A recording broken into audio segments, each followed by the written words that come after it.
Good news nga dahil nakausap ko yung owner ng apartment. Sabi ko nung walang internet, napapanghinaan na ako ng loob na makabitan.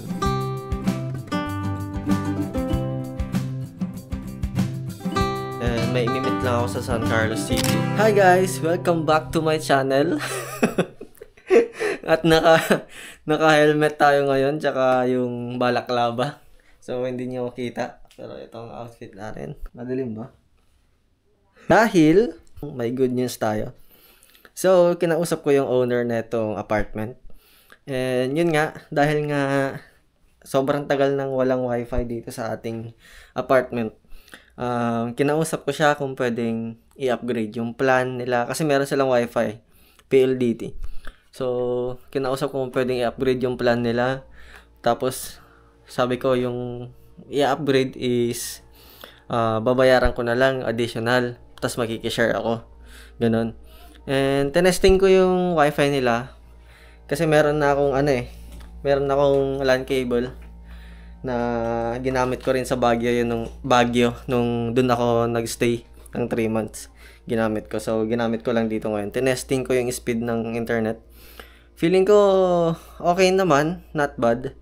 Sa tingin ko, makakaya niya naman yung mga files ko. Kasi malalaki yung files, diba? Pero, itatry muna natin. So, ngayon, dadaan ako ng DIY. Kukuha lang ako ng yung mga pang-ayos sa kable. Para hindi makalat. Yung parang pako. Para sa mga cable. Ganun. So, bibili tayo nun. Tsaka extension din. Para sa ating washing machine. Bibili akong extension. Nagmamays. And, after nun, diretso na ako mabini. And, ayusin ko lang yung PC ko. Ibabox ko para dadalhin natin dito sa apartment. So, yun lang guys. Kita-kits sa DIY. So, yun guys, nasa DIY na tayo. And ito yung kinuha ko para sa LAN cable natin. Cable clip pala yung tawag. 30 pesos lang to. Mamimili tayo ng extension. Kahit yung lang, normal lang para sa lang natin. Tawag dito. Washing machine, din naman kailangan ng sobrang mamahal na extension. 5 meters. Kailangan ko yung medyo mahaba na maganda. Parang okay to. Ang dami nitong brand na iba-iba. Pero wala akong idea kung ano yung parang best brand pagdating sa extension. Hindi ko naman gagamitin sa computer guys. Meron na akong nabili na Panther na ano tawag dito?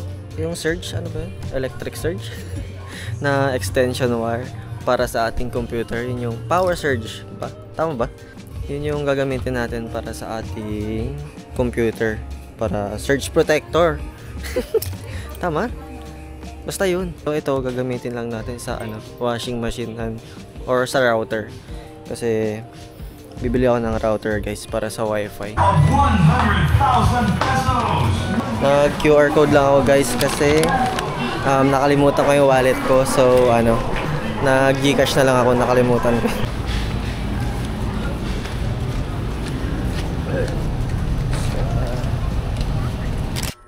Hi guys, so yun.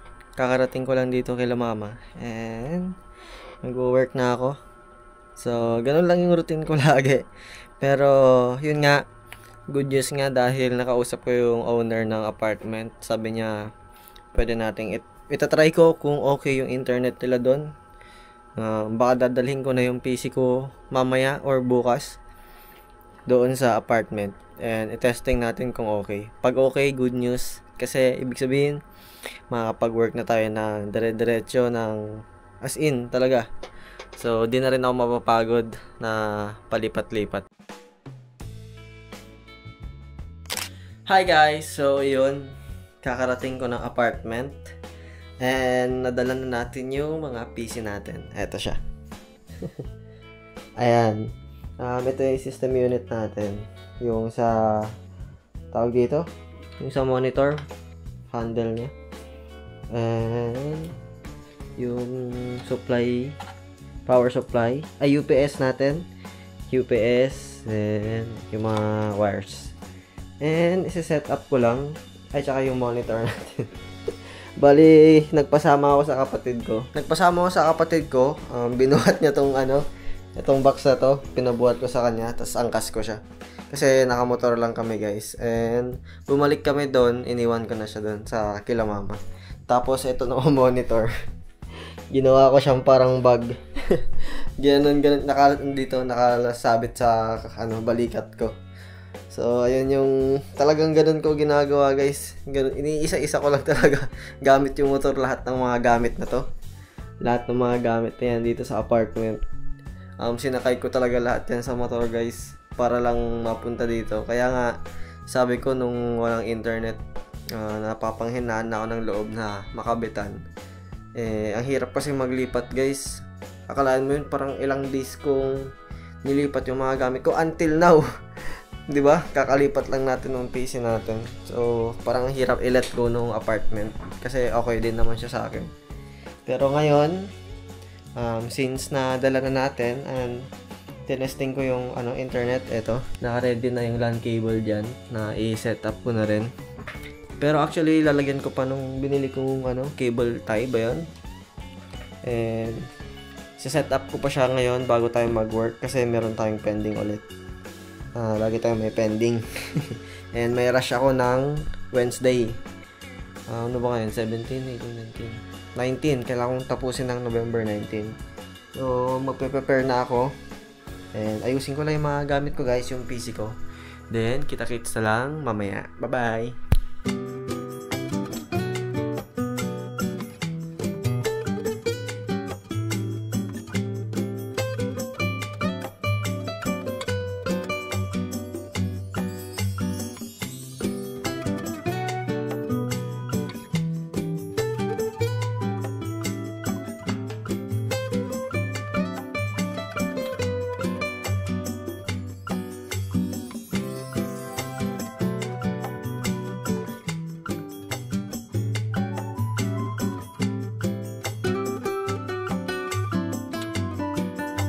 Hello everyone!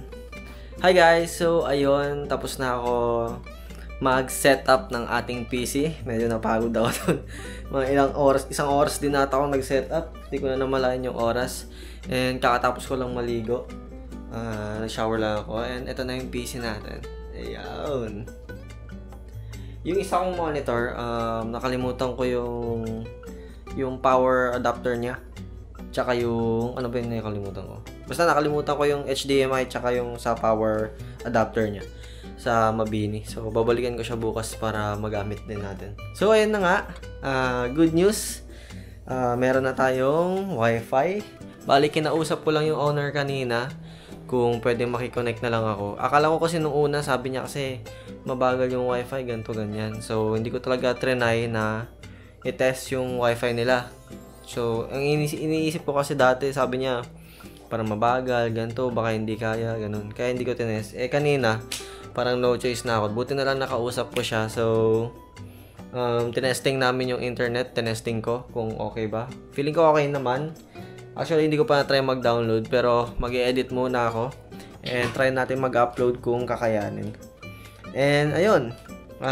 Start na tayo sa ating talagang parang ito yung magiging first legit na dito na tayo titira guys. Kasi nga nailipat ko na yung PC ko.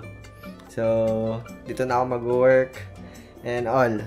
And gagawa ng content. And that's it for today's update. Pero bukas, kita-kits ulit tayo bukas. Kasi, syempre, continuation to. Ang way ko kasi ng video guys is parang pahapyaw lang each day kasi nga syempre madami rin tayong ginagawa and di ko naman ba-vlog yung buong araw unlike sa kanila Sir Marvin or ibang content creators na isang araw is isang vlog. Ako kasi syempre pasulpot-sulpot lang tayo dahil may work tayo. So ayun lang guys, see you tomorrow. Hello, good morning guys. Ayun nga, kakatapos ko lang maligo and it's already mag-12 na ng tanghali. And may imimit lang ako sa San Carlos City kasi may bibilhin tayong GPU for upgrade sa ating PC kasi nga nahihirapan na yung PC ko mag-handle ng mga files kasi sobrang bigat na ng mga videos ngayon. So ayun guys, andito na ako ngayon sa San Carlos. And bale, may kinausap lang tayo about sa GPU. Kasi nga, may binili akong GPU sa taga dito sa San Carlos. And eto siya. So mag-upgrade tayo ng 4060, RTX 4060 guys. Kasi yung current setup ko kasi guys is GTX 1650 lang. Sobrang hirap siya sa rendering and pag-process ng mga 4K na video. Kaya naisipan ko na rin na mag-upgrade na. Then kumuha na lang ako ng second hand kasi mahal pag hindi pa kaya ng budget ko pag brand new. And okay naman kausap si sir, trusted naman. Ako yung mismong pumunta sa bahay nila. Kaya sabi ko, pag may problema babalikan kita dito sa inyo sir. Sabi ko ganun. Kaya okay naman kausap si sir, so done deal na kami, nabayaran ko na. And siguro dadaan lang ako sa mga PC shop para bumili ng DisplayPort or kung ano man. Kasi magdo-dual setup monitor tayo. So ayun lang guys, kita-kits mamaya sa apartment. So ayun guys, nakabalik na tayo dito sa ating apartment. And eto na yung nabili nating GPU, GeForce RTX 4060 guys. Ayan.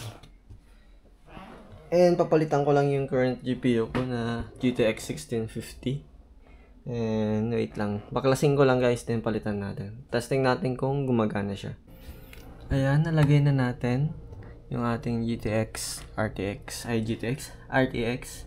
Bale, itong case ko na to, sobrang tagal na to. 3 years na ata sa akin to. So, may nabili na akong case na bago. Baka next week, ipapalipat ko sa bagong case natin. Kasi wala rin siyang wala yung tempered glass niya. Wala na siya. And ito, sira-sira na rin. So, ayun. Tsaka ang dumi. Papaklinin ko na rin. Madumi na yung mga fans. Okay. Testing natin. Then switch. Okay. Power sa yung UPS.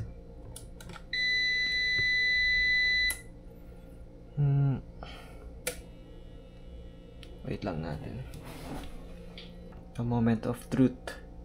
1, 2, 3. Ala. Nakalimutan ko yung power supply, naka-off. Kala ko di gumagana. Kinabahan ako dun Di pala naka-open yung power supply. 1, 2, 3.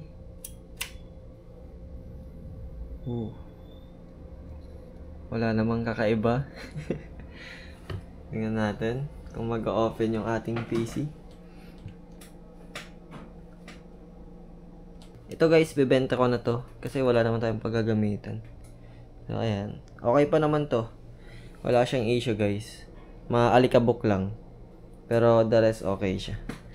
And andito pa na yung box niyan. Ilang years na ba sa akin to? 1 year na rin ata sa akin to Nabili ko sa Dagupan sa PC Express. Ayan. Hi guys. So ayun, good morning. And sakit ng katawan ko. And late na ako nagising, 11 AM na. Kasi 5 na ata ako nakatulog dahil nga nag-work tayo. Ayan, si Wednesday. Magulo pa yung working area ko. Magluluto lang tayo ng ating breakfast bago tayo mag-work ulit. Wala na tayong skincare kagabi. Kasi busy tayo mag-work. So, ayun. Ang ipe-prepare ko lang is itong sardinas with egg. Yun ang ating lulutuin. So, prepare ko lang guys. So, yun. Na-prepare ko na yung mga kailangan natin. Siyempre, sardinas, egg. And ito kasi magpo-fried ako. So, dito yan. For dito sa sardines and egg. Ito naman sa fried rice. Gagamitin ko. So, yun lang guys. Luto lang tayo. Nga pala guys, ilalagay natin sa description box yung mga ating gamit, yung mga mini-mini. If ever trip nyo, click nyo lang yung basket dyan sa baba.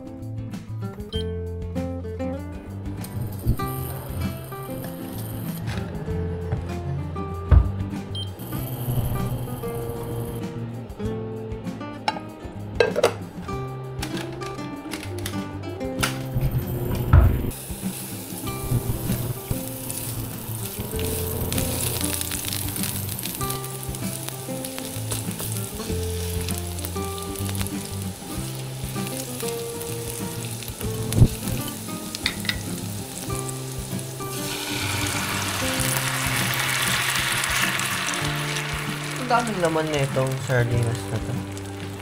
Grabe oh, 1, 2, 3, 4, 5 pieces na sardines. Parang ang dami. Durugin natin kasi lalagyan natin yung egg.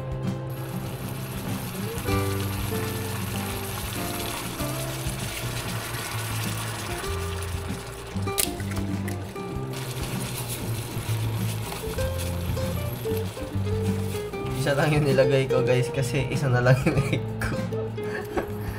Okay na yan. Isa na lang yung egg ko eh. Naluto na natin yung iba. Pero I think okay naman na sa akin yun. Kayo kung dalawa gusto nyo, basta okay. Ay ako, no choice ako eh. Isa na lang naiiwan eh. Isa na. Nilipat ko lang guys pero di ko nahugasan yan. Kasi magpa-fried rice tayo.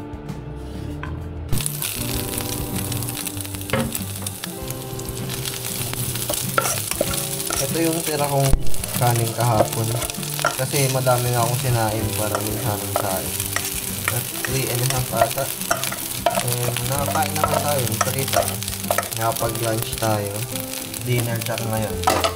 So I think okay yung ganun kadami para sa akin.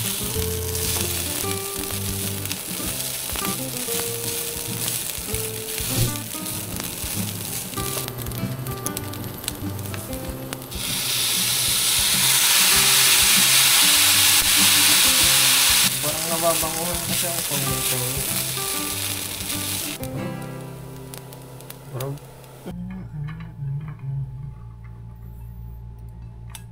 Nice. Ito na yung ulam natin. Tsaka yung kanin.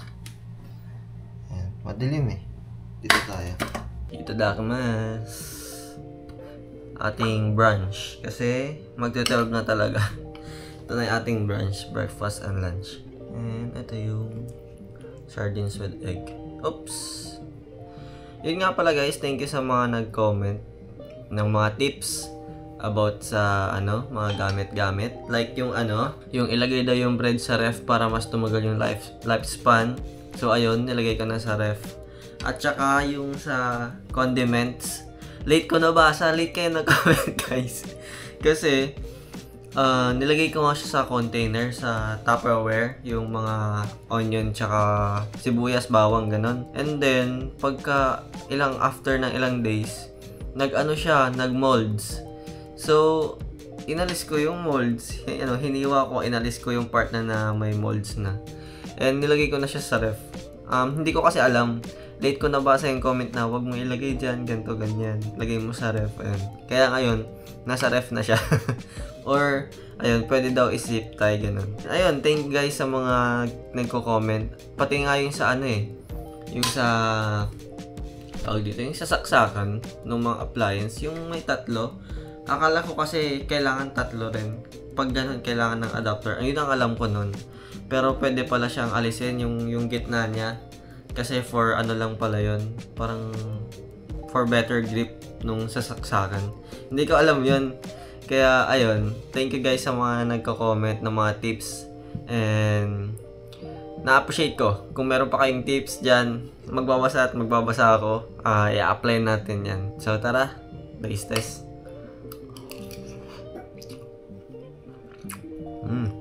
Feeling ko kulang ng egg. Kasi egg lang, isa lang yung nilagay kong egg. Kulang talaga ng egg, guys. Pero okay na rin naman. Kasi, naluto ko na yung last time eh. Ano ba yung ginawa ko? Ano ba yung ginawa ko sa egg last time? Hinalo ko din siya sa ulam ko. Tsaka sa rice, dalawa. Ulam and sa rice. 2 egg. Mahilig kasi ako mag-fried rice guys. Pag alam mo yung may naiwan na kanin nung gabi. Tapos kinaumagaan, ipa-fried rice ko para mainit siya. Hirap kasi ako lumunok ng parang wala akong gana sa umaga kapag hindi mainit yung kanin. Parang ang hirap niyang lunukin. Kaya, lagi ako nagpa-fried rice. Kakape lang ko, guys. Kasi, naantok ako. Nakapampagising natin. So, ayan yung coffee natin. Ayan yung working area natin. Ayan. Hindi ko pa nakakabit yung isa kong monitor. Kasi wala pa. Di ko pa nakuha yung power adapter niya. tsaka yung HDMI to display port. So, di ko pa siya magamit. Magkakape tayo kasi feeling ko parang 6 hours lang ata yung tulog ko. And meron pa akong kailangan tapusin ngayong araw. May deadline ako. And I need to finish na ngayon. Kasi sobrang haba na ito eh.